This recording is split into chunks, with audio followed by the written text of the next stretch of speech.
Nakakatawa na kayo. Kanina, lahat ng violation ginawa nyo. Nagpalipad kayo ng helicopter bihan as low as 700 feet.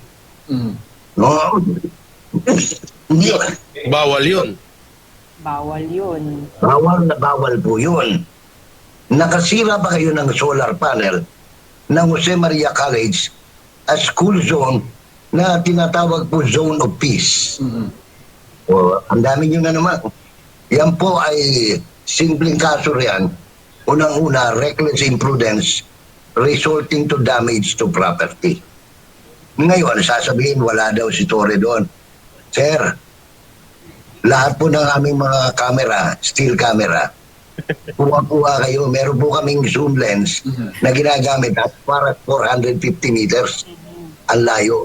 Kitang-kita pati yung butas sa ilong mo at saka yung pinipid sa luha mo kitang-kita doon sa litrato. Sir Jay, Oo. baka sabihin na naman nila dyan, AI na naman yan. Baka sabihin na naman, ay, AI lang na yan. Alam Ay, mo, posible. sa lahat Kasi po ng... sinasabi ng General Alba, yung bagong tagapagsalita, hindi na pinagsasalita kayo si Torre. Oh. Dahil si Torre, nagmumukhang kwabong hindi nakapaligo ng 12 buwan. Mukhang hunyango no? Hunyango na talaga. Kaya ang pinagsasalita nila ngayon, si Brigadier General Alba. Kaya sabi ni Alba, kasi nung lumilipad po kami, inaano kami ng laser. Sir, hindi po laser yun. Dahil lumipad kayo ng tanghali, nagbabounce back po yung ilaw doon sa lente ng camera. Ganun lang siya kasimple. Kung wala kayo naintindihan sa photography, kami ho naintindihan namin yun. Dahil trabaho namin yun. Ha? Tsaka posible yung sa posible yung sa laser. Imposible. Unang-una, kung nilaser kayo, nabulag na yung piloto nyo, bumagsak na kayo. Oo. Hindi kayo bumagsak kasi camera lang ang ginagamit namin. No? Akala kasi nila, anong tawag nito? Kasi nalaman nila, uy, nakunan tayo. Oo, nakunan tayo. Kaya ako ayaw ko na, sabi ko nga sa kanila kanina, nung bago pumalis dyan, huwag nyo nang ilabas. Ilabas na lang natin yan pagka nagkakaso na. Kasi pag nilalabas natin sa social media, after one day, yung meta tinatanggal. Nakita mo yung video na pinalalabas natin na pag-aakot nila ng kontrabando? Pinaalis nila sa meta yan. Wala na nga ang mahanap ngayon eh. Lahat na ng mga Because nakasave na po yan sa mga telepono at sa mismong file namin, no? Kaya hindi po ninyo maitatanggihan. Saka na tayo magpakita ng video. Tapos pati yung pinapasok nyo kagabi, nagpapasok kayo ng minero, pati yung mga manginginom ng tuba, pinapasok ninyo. Nako po, bawal. Naka-PNP uniform, no? Yun. Manginginom ng tuba, sir. Papakita nila mamaya dyan. Pati nga manginginom ng tuba. Matanda na. Ay, grabe. Yan, mga minero yan, galing sa Diwalwal. Mas ba yan? Parang actually, hindi naman... ang pangalan ng bundok, Mount Diwata. Wow! Pares! Magkakataon, si General Diwata, ayan, mga minero mula sa Mount Diwata, kung ka na talagang mamalasin ka talaga eh. Grabe na. Tsaka talagang magaling din si Torre, no? Mga kamukha niya lang din yung mga pinagkukuha niya, Lapit din. Pag kumuha naman siya mas magandang lalaki, di itsapuera na siya. Magmumukhang papangit siya lalo, no, Sir Jay, no? Lalo na. Hindi na nga nagpupunta yan eh. Kasi pag tumatabi si Boss Dada sa kanya, nagmumukha siya sa laki. Toothpick. Sayang, nandito pa naman na ako, Sir Jay. Gustong-gusto ko siya makita. Basta lalo na, dapat huwag kang masyadong naglalabas. Pag nakita ka ni General Marbil dyan, may kalalagyan ka, beautiful, ha? Oo. Gustong-gusto ko makita rito si Torre. Sabihin ko lang sa kanya na kung anong sama ng mukha mo, hindi sama ng ugali mo. Ikaw pa. Walang training ng bibig mo. Ay, hindi ako wala akong pakialam sa kanya. Basta kung gusto kong sabihin, sasabihin ko sa kanya. Ako na, sa totoo lang, naawa ako sa kanya. Kasi, palpak na palpak pa sila. Hanggang ngayon, dinadjustify nila yung pananatili nila dyan. Ngayon, ako nga, sabi ko nga, kung ang service of warrant lang ang pakay nila, matagal na ano ito. Walang pulis na nasa tamang katinuan na mag-i-stay ng 6 days, 7 days Correct. in the service of warrant. Correct. Usually, mga after 2 hours, 3 hours lang yan. Gagawa ka na ng report, ibabalik mo na sa judge yan. Respectfully return to the honorable judge. Being subject of the alias warrant, babae pa Hindi nga warrant against Tibulo yung daladala nila Warrant ng babae na sinasabi ng akusado Yeah. Na nandito daw. Si Manes. na nandiyan daw sa loob na yun nung unang mga 2 araw sinasabi ni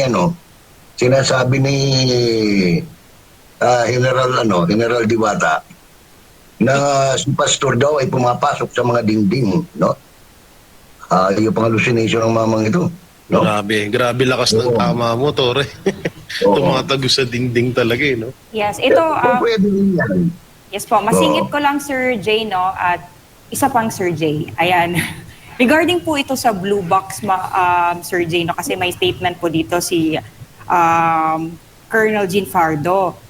Sabi po niya, I am not at liberty to reveal kung ano po yung laman ng box na yon, but I can assure you kung ano man yung laman ng box na yon ay it is intended to be used sa implementation ng ating WOA. At again, we are following in the strictest sense kung ano yung mga allowable na po pwede natin gawin sa paghahanap natin sa mga wanted persons. Ano po? Kayo lang naghahanap, huwag nyo kaming isali, natin pa Mali-mali pa yung tagayad mo yan. Alam mo yan, pinakasinungaling na abogada na opisyal ng pulis. Lahat Kasi sila tingnan mo sinungaling. kung wala kayong intensyon na manlanse, Yeah. dapat pinagahan nyo sa scanner. Tinakpan nyo pa binabarikadahan ninyo ang para makalusot yung na hindi dumaan sa scanner Tapos Oo. tumatakbo pa sila, Kaya Sir doon pa Jay. man, Ayan, Oo, nakita yan. po natin, tumatakbo pa. Inahabol yan ng mga tao dyan para ma-document.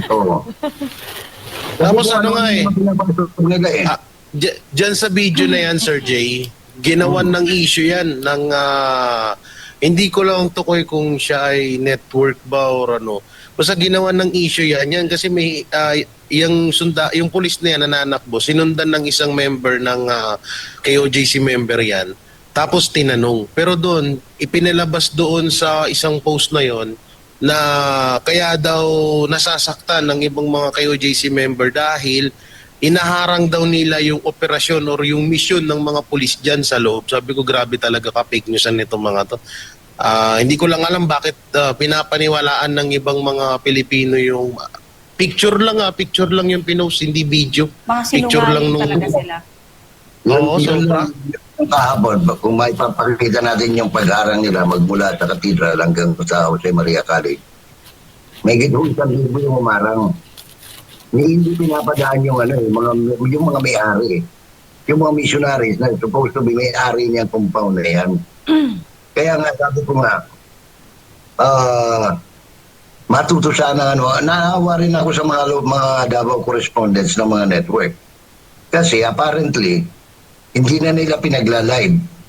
Kasi pag nag-live sila, makikita ang totoo Ang ginagawa, pinagsasabit sila yung storya, pagkatapos babalik ta rin naman nila pagdating sa mga news nila. Kawawa rin, isipin mo, magpapagod yung mga correspondent nila sa Davao, magre-report ng totoo. Pagdating sa desk doon, babalik ta rin. Oo. Sir Jay, saan pa ba magmamana yung mga yan? Nung nakaraan lang na interview, yung si Pangulo nila ang Bongbong Marcos, puro kasinungalingan yung mga hinayag sa interview. So kung yung pinuno, isa ng napakasinungaling, ano pa bang aasahan mo sa mga nasa ilalim ng isang pinuno na yan? Katulad lang yan ni ni Torre, ni Abalos,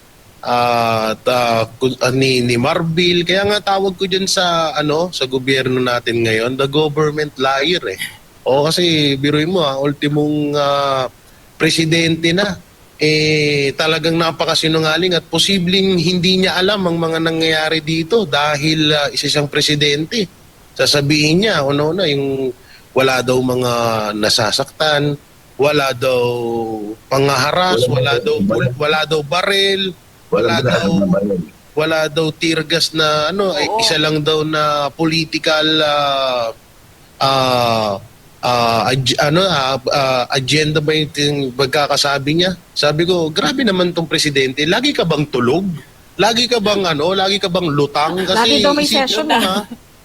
Oo, kasi isipin nyo maigi, ma'am, sir. Isipin nyo maigi, isa kang presidente, hindi mo alam ang nangyayari sa bansa mo. Di lutang ka nga.